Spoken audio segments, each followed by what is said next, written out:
ಕೋಗಿಲು ಲೇಔಟ್ನಲ್ಲಿ ಅಕ್ರಮವಾಗಿ ಮನೆ ಕಟ್ಟಿ ಸದ್ಯ ಬೀದಿಗೆ ಬಂದಿರೋ ಸಂತ್ರಸ್ತರಿಗೆ ಇಂದು ಮನೆ ಸಿಗುತ್ತೆ ಅನ್ನಲಾಗ್ತಿತ್ತು. ಸರ್ಕಾರ ನಿರ್ಮಿಸಿರೋ ಅಪಾರ್ಟ್ಮೆಂಟ್ ಸೇರುವುದಕ್ಕೆ ನಿವಾಸಿಗಳು ಕೂಡ ಸಜ್ಜಾಗಿದ್ರು. ಸರ್ಕಾರದ ಇದೇ ವೇಗಕ್ಕೆ ಕಾನೂನು ತೊಡಕು ಎದುರಾಗಿದೆ.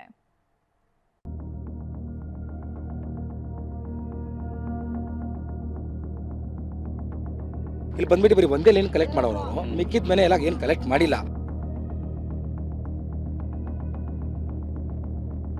ಇಲ್ಲೇ ಠಿಕಾಣಿ, ಇಲ್ಲೇ ಊಟ, ಇಲ್ಲೇ ವಾಸ್ತವ್ಯ. ಮನೆ ತೆರವು ಮಾಡಿದ್ರು ಜನ ಮಾತ್ರ ಇಲ್ಲಿಂದ ಕದಲ್ತಲೇ ಇಲ್ಲ. ಅದರಲ್ಲೂ ಸರ್ಕಾರ ಮನೆ ಕೊಡುತ್ತೆ ಅನ್ನೋದು ಗೊತ್ತಾಗ್ತಾ ಇದ್ದಂತೆ ಅಕ್ರಮ ನಿವಾಸಿಗಳು ಕೋಗಿಲು ಬಿಟ್ಟು ಹೋಗ್ತಿಲ್ಲ. ಇದರ ನಡುವೆ ಮನೆ ಹಂಚಲು ರೆಡಿಯಾಗಿದ್ದ ಸರ್ಕಾರಕ್ಕೆ 10 ಅಡೆತಡೆ ಎದುರಾಗಿವೆ. ಕೋಗಿಲು ಅಕ್ರಮವಾಸಿಗಳಿಗೆ ಮನೆ ಹಂಚಲು ಕಾನೂನು ತೊಡಕು. ತೆರವುಗೊಂಡ ಜಾಗದಲ್ಲೇ ಸಂತ್ರಸ್ತರ ಠಿಕಾಣಿ. ಕೋಗಿಲು ಲೇಔಟ್ನ ಸರ್ಕಾರಿ ಜಾಗದಲ್ಲಿ ಅಕ್ರಮವಾಗಿ ಮನೆ ಕಟ್ಟಿಕೊಂಡವರನ್ನ ತೆರವುಗೊಳಿಸಲಾಗಿತ್ತು. ಕೇರಳದ ಎಂಟ್ರಿ ಬಳಿಕ ಸಂತ್ರಸ್ತರಿಗೆ ಮನೆ ನೀಡಲು ಸರ್ಕಾರ ನಿರ್ಧರಿಸಿದೆ. ಆದರೆ ಇದುವರೆಗೂ ಅದು ಸಾಧ್ಯವಾಗಿಲ್ಲ.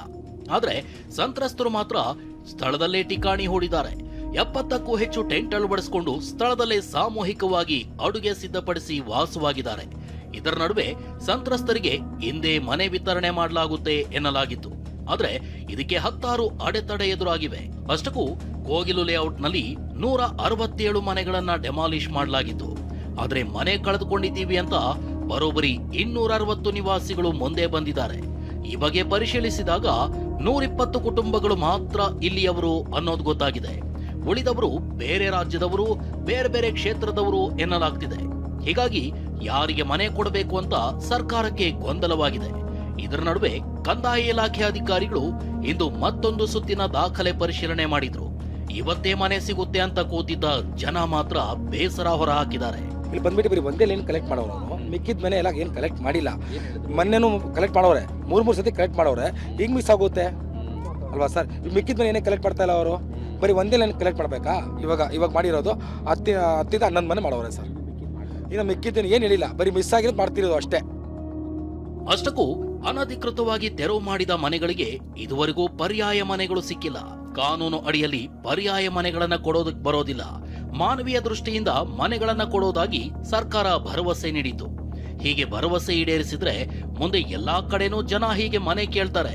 ಇನ್ನು ರಾಜೀವ್ ಗಾಂಧಿ ವಸತಿ ನಿಗಮದಿಂದ ಮನೆ ನೀಡಬೇಕು ಅಂದ್ರೆ ಕೆಲ ನಿಯಮಗಳನ್ನ ಪಾಲಿಸಬೇಕು. ಸಂತ್ರಸ್ತರು ಕರ್ನಾಟಕದ ಖಾಯಂ ನಿವಾಸಿಯಾಗಿರ್ಬೇಕು.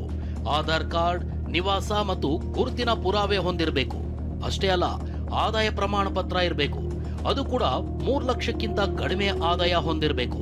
ಇನ್ನು ವಾಸಸ್ಥಳ ದೃಢೀಕರಣ, ರೇಷನ್ ಕಾರ್ಡ್ ಅಥವಾ ಮತದಾರರ ಚೀಟಿ ಹೊಂದಿರಬೇಕು. ಅಂಥವರಿಗೆ ಮಾತ್ರ ಮನೆ ಕೊಡಲು ಅವಕಾಶ ಇದೆ.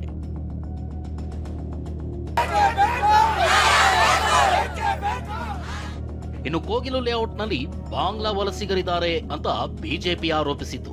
ಹೀಗಾಗಿ 2-3 ಬಾರಿ ಪರಿಶೀಲನೆ ಮಾಡಲಾಗ್ತಿದೆ. ಪೊಲೀಸರು ಕೂಡ ಸಂತ್ರಸ್ತರ ಮಾಹಿತಿ ಕಲೆ ಹಾಕ್ತಿದ್ದಾರೆ. ಇನ್ನು ಕೋಗಿಲು ವಿಷಯ ಸಂಪುಟದಲ್ಲಿ ಇಂದು ಚರ್ಚೆ ಆಗಿಲ್ಲ ಅಂತ ಸಚಿವ ರಾಮಲಿಂಗಾರೆಡ್ಡಿ ಬಿಜೆಪಿ ಬಾಂಗ್ಲಾ ಆರೋಪಕ್ಕೆ ತಿರುಗೇಟು ಕೊಟ್ಟಿದ್ದಾರೆ. ಕೋಗಿಲು ಅಕ್ರಮವಾಗಿ ನೆಲೆಸಿರ್ತಕ್ಕಂಥವರನ್ನ ತೆರವು ಮಾಡಿದ್ರು. ಅದ್ರ ಬಗ್ಗೆ ಕ್ಯಾಬಿನೆಟ್ ಅಲ್ಲಿ ಏನು ಡಿಸ್ಕಷನ್ಸ್ ಏನಾಗಿಲ್ಲ. ಆಮೇಲೆ ಈ ರೀತಿ ಅಕ್ರಮ ಬಡಾವಣೆಗಳು ಬೇಕಾದಷ್ಟು ಇದೆ ಬೆಂಗಳೂರಲ್ಲಿ. ಬಿಜೆಪಿಯವರು ಹೇಳೋ ಪ್ರಕಾರ ಮಿನಿ ಬಾಂಗ್ಲಾದೇಶದಿಂದ ಬಂದಿದ್ದಾರೆ ಅಂತ ಹೇಳ್ತಾರೆ. ಬಾಂಗ್ಲಾದೇಶದಿಂದ ಬಂದಿದ್ರೆ ಕೇಂದ್ರ ಸರ್ಕಾರ ಏನ್ ಮಾಡ್ತಾ ಇದೆ? ಬೈಯಪ್ಪನಹಳ್ಳಿಯಲ್ಲಿ ನಿರ್ಮಾಣವಾಗಿರೋ ಅಪಾರ್ಟ್ಮೆಂಟ್ ನಲ್ಲಿ ಸಂತ್ರಸ್ತರಿಗೆ ಮನೆ ಕೊಡ್ತೀವಿ ಅಂತ ಸರ್ಕಾರ ಹೇಳಿತ್ತು. ನಿರಾಶ್ರಿತರು ಕೂಡ ಮನೆ ಸೇರೋಕೆ ಸಜ್ಜಾಗಿದ್ದಾರೆ. ಆದ್ರೆ ಇದೇ ಪ್ರಕ್ರಿಯೆಗೆ ಕಾನೂನು ತೊಡಕು ಎದುರಾಗಿದ್ದು ಎಲ್ಲಾ ರೀತಿಯ ಪರಿಶೀಲನೆ ನಡೆದಿದೆ. ಹೀಗಾಗಿ ಮನೆ ವಿತರಣೆ ಇನ್ನಷ್ಟು ವಿಳಂಬವಾಗಲಿದೆ. ಕಿರಣ್ ಸೂರ್ಯ ಜೊತೆ ಶಿವರಾಜ್ ಕುಮಾರ್, TV9 ಬೆಂಗಳೂರು. ಕೋಗಿಲು ಲೇಔಟ್ನಲ್ಲಿ ಮನೆ ಕಳೆದುಕೊಂಡವರಿಗೆ ಸರ್ಕಾರ ಪರಿಹಾರ ನೀಡುವುದಕ್ಕೆ ಮುಂದಾಗಿದೆ. ಆದರೆ ಅಕ್ಟೋಬರ್ನಲ್ಲಿ ಕೆಜಿಹಳ್ಳಿಯಲ್ಲಿ ರೈಲ್ವೆ ಇಲಾಖೆ ಮನೆಗಳನ್ನು ತೆರವು ಮಾಡಿತ್ತು. ಕಳೆದ 2 ತಿಂಗಳಿಂದ ಮನೆ ಕಳೆದುಕೊಂಡವರಿಗೆ ಪರಿಹಾರ ಸಿಗದೆ ಪರದಾಡ್ತಾ ಇದ್ದಾರೆ. ಸುಮಾರು 88 ಕುಟುಂಬಗಳು ಮನೆಗಳಿಲ್ಲದೆ ಬೀದಿಗೆ ಬಂದಿದ್ದು ಪರಿಹಾರ ನೀಡುವಂತೆ ಅಳಲು ತೋಡಿಕೊಂಡಿದ್ದಾರೆ. ಯಾವ ಸರ್ಕಾರನು ಬಂದು ನೋಡ್ಲೇ ಇಲ್ವಲ್ಲ ಸರ್. 2 ತಿಂಗಳಿಂದ ಇಲ್ಲೇ ಸಾಯ್ತಾ ಇದ್ದೀವಿ. ಚಳಿ ಬಿಸಿಲಲ್ಲಿ ಎಲ್ಲ ಇಲ್ಲೇ ಸಾಯ್ತಾ ಇದ್ದೀವಿ. 2 ತಿಂಗಳಿಂದ ಯಾರು ಬರ್ತಾ ಇಲ್ಲ ಸರ್. ಒಂದು 4 ಜನ 5 ಜನ ಗಂಡು ಮಕ್ಳು ಕೇಳಕ್ಕೆ ಬಂದರೆ ಅವ್ರನ್ನೂ ಹೊಡಿತಾರೆ, ಪೊಲೀಸ್ ಅರೆಸ್ಟ್ ಮಾಡ್ತೀನಿ ಅಂತಾರೆ. ಎದ್ರಕೊಂಡು ಯಾರು ಲೀಡರ್ಗಳು ಬರ್ತಾಯಿಲ್ಲ, ಯಾರು ಬರ್ತಾಯಿಲ್ಲ. ಯಾರು ನಮ್ಮ ನ್ಯಾಯ ಕೇಳೋದೇ ಗೊತ್ತಿಲ್ಲ ಸರ್. ಯಾರು 150 ವರ್ಷ ಬಾಳ್ದಿದ್ದಕ್ಕೆ ಅರ್ಥನೇ ಇಲ್ವಲ್ಲ ಸರ್ ನಮಗೆ. ಯಾರು ಕೇಳೋರು ಇಲ್ಲ, ಮಾಡೋರು ಇಲ್ಲ. ಏನು ನಾವು ಎಸ್ ಐ ಹುಟ್ಟಿದ್ದು